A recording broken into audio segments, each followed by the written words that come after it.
Arthi, Assistant Professor of Mathematics, Arulmigu Palani Andavar Arts College for Women, Palani. Now we are going to discuss about Annihilator Method of differential equation. So in the previous video I have discussed the method of variation of parameter. So the method of variation of parameter is used for solving non-homogeneous differential equation. So similarly we have another method, annihilator method. So this can also be used to solve the differential equation having a non-homogeneous part. So when we are having the right hand side of the differential equations of this function form, I have shown in the figure, I have shown in the video, that is when we have a function e power ax, the characteristic polynomial of an annihilator will be r minus a. When we have, that is the right hand side of the differential equation. When we have x power k e power ax on the right hand side of the differential equation, that is the non-homogeneous part. So we will have the characteristic polynomial of an annihilator as r minus a the whole power k plus 1. If we have an trigonometric functions like the sin ax, cos ax, we can write the annihilator function, annihilator characteristic polynomial as r square plus a square. If we have x power k sin ax, x power k cos ax, the characteristic polynomial of an annihilator as r square plus a square the whole power k plus 1. So first let us consider one problem, y double dash plus 4y equal to cos x. So this problem is already solved by using method of variation of parameters. So the same problem is going to solve by using annihilator method.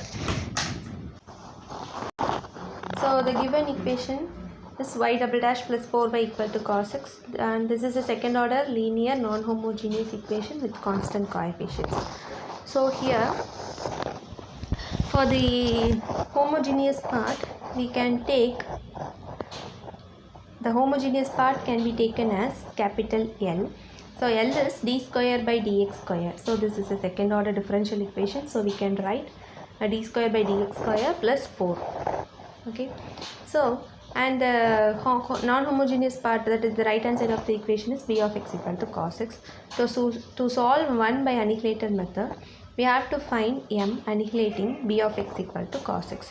So corresponding to cos x, we have to find the characteristic polynomial of the annihilator. Okay. So the characteristic polynomial q of r corresponding to m.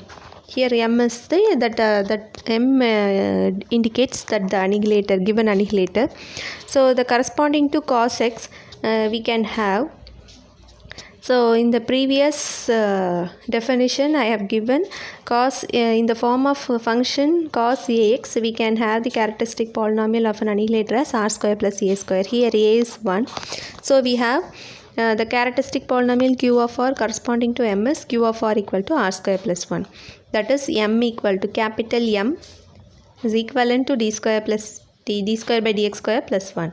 So any solution of 1 is of the form m L of y equal to m of L of y.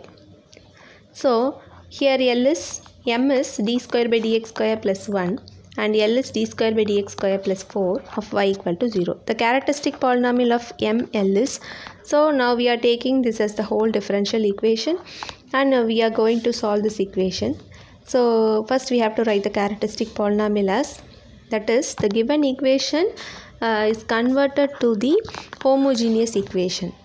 Okay, the characteristic polynomial of ml is r square plus 1 into r square plus 4 equal to 0. We are equating each term to 0. We will get the value for r. So r square equal to minus 1 and r square equal to minus 4. Finally we will get r equal to plus or minus I and plus or minus 2y. So there will be 4 solutions, pi 1, pi 2, pi 3 and pi 4. So pi 1 is e power ix, pi 2 is e power minus ix, pi 3 is e power 2x, pi 4 is e power minus 2x. So any solution of ml of y is given by xi equal to c1 pi 1 plus c2 pi 2 plus c3 pi 3 plus c4 pi 4. That is, we can write the linear combinations of the solutions where c1, c2, c3 and c4 are constants. So psi can be written as c1 e power ix, that is, we can replace the value for pi 1, pi 2, pi 3 and pi 4. So finally we will get xi as c1 e power eix plus c2 e power minus ix plus c3 e power 2ix plus c4 e power minus 2ix. Okay, since c3 e power 2ix and plus c4 e power minus 2x is the solution of the corresponding homogeneous equation. So this is the solution of the given homogeneous equation. That is, in the given equation, the homogeneous part having this solution. So now we are taking only xi p as c1 e power ix plus c2 e power minus ix. That is, we are leaving that the solution of the homogeneous part. So since ip is a solution of 1, we know that L of xi p equal to b of x. If this is a particular solution, the solution satisfies a given equation. So L of xi p should be equal to b of x. So we are replacing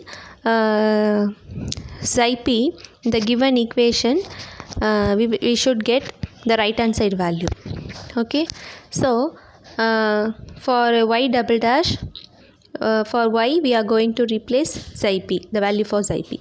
So c1 e power ix plus c2 e power minus ix the whole double dash plus 4 into c1 e power ix plus c2 e power minus ix equal to cos x. So by simplifying this, we will get 3c1 e power ix plus 3c2 e power minus ix equal to cos x. So by using this relation, we are going to find the value for constant c1 and c2. So finally, we can simplify